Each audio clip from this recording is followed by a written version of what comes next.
มาตอบคอมเมนต์น้องทรายเพิ่นถามมาว่าเฮ็ดคลิปเกี่ยวกับการเติมเข้าระบบของ BX Trade ให้เบิ่งแหน่เนาะก็คือจะเป็นการเติมเข้าระบบภายนอกเนาะหรือว่าจะเป็นการเติมจากกระเป๋าของ Binance หรือว่าจะเป็น OKX มาเนาะตอนนี้ก็คือจะมาเฮ็ดขั้นตอนการเติมเข้าระบบภายนอกให้เบิ่งเนาะว่าจะมีขั้นตอนตัวใดได้ไปเบิ่งกันเลยก่อนอื่นหมดเราต้องมีบัญชีของ BX Trade ที่ว่าเฮาสมัครผ่านแล้วเนาะแล้วก็สามารถโอนเข้าสู่ระบบได้เลยเนาะก็คือ1ก็คือต้องมีตัวนี้บัญชีของ BX Trade 2ก็คือต้องมีบัญชีของ Binance ที่เฮาซื้อเหรียญหรือว่าเฮาเก็บเหรียญไว้แล้วเนาะแล้วก็มีขั้นตอนตัวใดเดี๋ยวไปเบิ่งกันเลยเนาะขั้นตอนทำอิฐที่เฮาจะเข้าก็คือให้เฮาเข้ามาบัญชีของ Binance ก่อนหลังจากนั้นก็คือให้คลิกใส่คำว่าwallet หรือกระเป๋าของเฮาเนาะคลิกเข้ากระเป๋าแล้วหลังจากนั้นให้เฮามาเลือกเอา withdraw ตัวนี้เนาะแล้วให้เลือกเอาคำว่า USDT ตัวนี้แล้วก็มาเลือกเอา Crypto Network ตัวนี้เนาะคลิกเอาตัวนี้หลังจากนั้นก็คือมันจะขึ้นมา3บล็อกในการที่เราจะให้ข้อมูลในการโอนเนาะก็คือ1ก็คือจะเป็น address ก็คือที่อยู่ของกระเป๋าปลายทาง2ก็คือจะเป็นchain network หรือว่าจะเป็น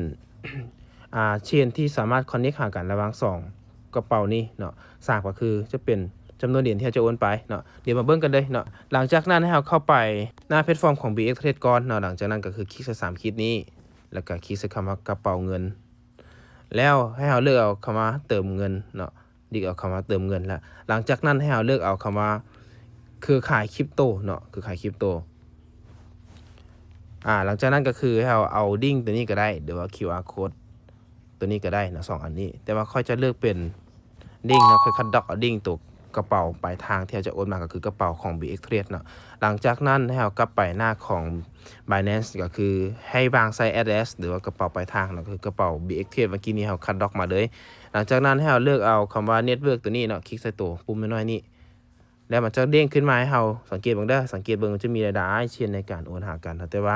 BX Trade มันทับพ้องแต่ BNB Smart Chain หรือเป็น BEP Sound ตัวนี้เนาะเราเลือกเอาเลยเนาะถ้าว่าบ่มั่นใจให้เราย้อนเข้าไปเบิ่ง BX Trade เนาะตัวนี้เนาะจะเป็นตัวนี้เนาะ BSC หรือ BNB Smart Chain BEP Sound ตัวนี้เนาะหลังจากนั้นก็คือ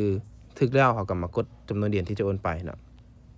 ถ้าหากว่าจะโอนหมดกด Max นี่ก็ได้นะแต่ว่าค่อยจะโอนไปแต่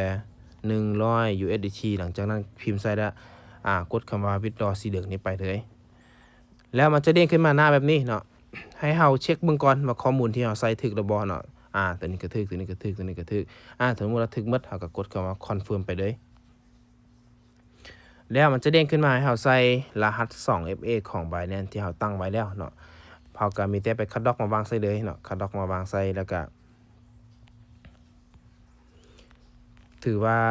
สำเร็จเนาะถ้าหากว่ากดแบบนี้ถือว่าสำเร็จเนาะมีแต่กดตัว view ตัวนี้ไปแล้วก็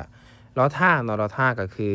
ประมาณ1นาทีเนาะบางทีก็บ่ฮอด1นาทีแล้วก็เหรียญจะเข้าสู่ระบบของ BX Trade ถ้าหากว่าสัญญาณเน็ตเอาไว้มันจะเข้าไวเลยเนาะเดี๋ยวมาลุ้นกันเนาะว่าใช้เวลาล้นบ่ในการโอนจากกระเป๋าภายนอกเข้ามาหาแพลตฟอร์มของ BX Trade เนาะโดยการ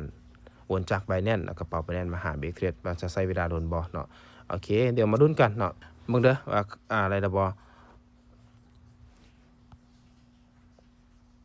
โอเคถือว่าสำเร็จนะถือว่าสำเร็จเด้อโอนสำเร็จละกระเป๋าเมื่อกี้นี่มี13ตอนนี้มีอยู่100ละคลิกเข้าไปเบิ่งเลยนะโอเคจะเป็นกระเป๋าจาก Binance ที่โอนมาเนาะก็คือเติมเข้าสู่ระบบของภายนอกหรือจากกระเป๋า Binance ถือว่าสำเร็จเด้อถือว่าวิธีการเติมเหรียญจากกระเป๋าของ